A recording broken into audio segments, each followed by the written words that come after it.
What's up, you guys? Teddy Striker here, back with another video. And today I want to talk about Sean O'Malley and who his next opponent might be. But not just that, but who has the best chance of beating Sugar Sean O'Malley. Because right now, this guy is looking like one of the best strikers in the UFC. I wouldn't even mind saying that he is the best striker in the UFC. And he's got 3 tough matchups ahead, potentially. He's got Merab Israeli. He's got Corey Sandhagen. And then he's got potentially Topuria if the stars align, and if Ilya keeps the belt, and if Sean O'Malley keeps the belt, that would be a super fight. But I want to tell you guys who I think has the best chance of beating him, starting from lowest to the highest. And I'm not saying that whoever is the lowest can't win. Like, they definitely can win. All these fights are really dangerous matchups for O'Malley. Arguably, they're all 50-50 matchups in my opinion. But I just think that some guys have a better skill set than others, and they're gonna have a higher chance of beating him. But to start us off, I'm gonna talk about Merab, and this might surprise some of you guys, but I have him as the lowest in terms of beating O'Malley between Sandhagen and Ilya. And that's because, yes, Merab, he's got a great skill set, he's got great grappling, obviously he can take you down, he's obviously got his cardio at his weapon. But Merab, to be fair, he did take down Henry Cejudo, and typically it's harder to take down someone who's like shorter than you because they have a lower center of gravity than someone who's like taller. But yeah, Merab was able to take him down. He's got great grappling. But the thing about fighting Sean O'Malley is, if he wins, I think he's gonna have to do it by decision. I mean, unless he gets O'Malley like super tired in the later rounds, but I just don't see it happening. And if you have to do like he doesn't really have too much finishing ability. He's not like too dangerous on the feet. He said that he can knock Sean O'Malley out, which it's just being delusional, and we all know what he's gonna do. If he tries to strike with O'Malley, that's gonna end terribly. But he's not that dangerous on the ground. Like, I would say someone like Aljamain Sterling is a lot more dangerous than Merab because of his submission ability.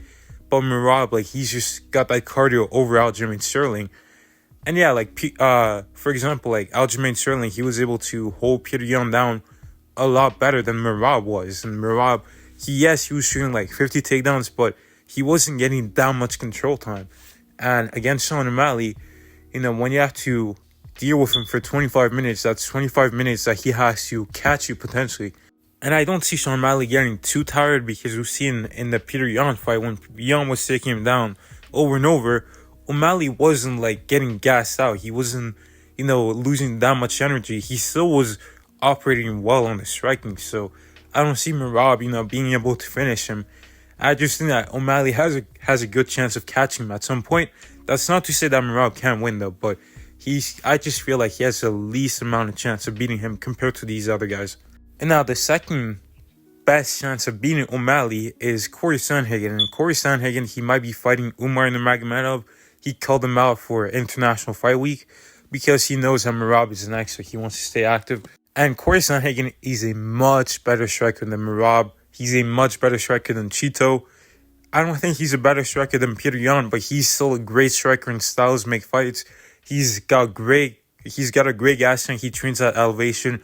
And recently, he's been adding some grappling to his game. I think that Sean O'Malley is going to have a hard time hitting him clean. We haven't seen Corey Sandhagen get rocked that much. Obviously, he did get rocked by Song Yadong. He did get rocked by Peter Yan. But outside of that, he doesn't, get hit too clean. I feel like Sean O'Malley is going to be able to find some shots, but later on in the fight. But I think that early on, it's going to be very hard to find Corey Sandhagen with his footwork. He's going to be constantly, throwing something in Sean O'Malley's face. He's got an active jab. He's got some leg kicks. He's got some head kicks. He's got his grappling. He's got some body punches too. This guy has a great variety of strikes. And I think it's going to give Sean O'Malley problems. And he can actually stand with Sean O'Malley on the outside. And, he's got some good elbows in the close range. And he can obviously break Sean O'Malley's rhythm with his grappling. More importantly, the thing that's so dangerous about Corey Sandhagen is his fight IQ. The way he's able to just find ways to win fights. It's going to be tough for Sean O'Malley because, like I said, that movement is going to be problematic for him. Most of the guys he fights, they kind of come to him, or they're sometimes stationary. And, nothing really happens. But Aljamain Sterling, he was moving a bit, giving Sean O'Malley a bit of problems early in the first round, but eventually Sterling got impatient and he got caught. I don't see Sandhagen making mistakes like that, so O'Malley is going to have to, create those openings on course Sandhagen, and it's going to make it a lot harder to fight. And I also think that he's a lot more durable than Merab. I think that, if he gets hit, I don't think he's... I think that, he's only been hurt by really powerful guys in Merab. Cejudo is not really the most powerful guy. He was hitting Aljamain Sterling with a bunch of clean shots, and, Sterling was staying on his feet. But Peter Yan clipped Sterling. He dropped him at one point, so getting dropped by Peter Yan is not that bad of a thing. But yeah, I just think that his durability is also going to be problematic. But I think the most dangerous threat to Sean O'Malley right now is Ilia Topuria. Ilia Topuria, he has a great chance of beating Sean O'Malley because he has good pressure. He's going to need to put a lot of pressure on Sean O'Malley. He can do something similar to Peter Yan where he's pressuring him a lot, get his back against the cage. He's also got dangerous grappling, which is something that Merab doesn't have. Yes, Merab can take him down maybe more than Ilia can, but Ilia is going to be efficient. He's going to time him as Sean O'Malley's going into him and then get those reactive takedowns. And we've seen him on the ground with Bryce Mitchell. He was just passing his guard like he was cutting butter with a hot knife. So smooth, and he's going to have a strength advantage and a weight advantage because Sean O'Malley is going to be moving up. So he is going to be able to take a bit more shots from Sean O'Malley, but the problem with Sean O'Malley against Ilia is that he's going to be lightning fast compared to Ilia. We've seen that Volk was giving Ilia some problems with his speed, but O'Malley's going to be the fastest guy that Ilia Topuria has ever fought. So it's going to be very tricky to trap him against a cage and land those power shots. So I really think that if Ilia comes in this fight with his grappling, as part of his game plan, I think that he's going to be able to find Sean O'Malley a lot easier.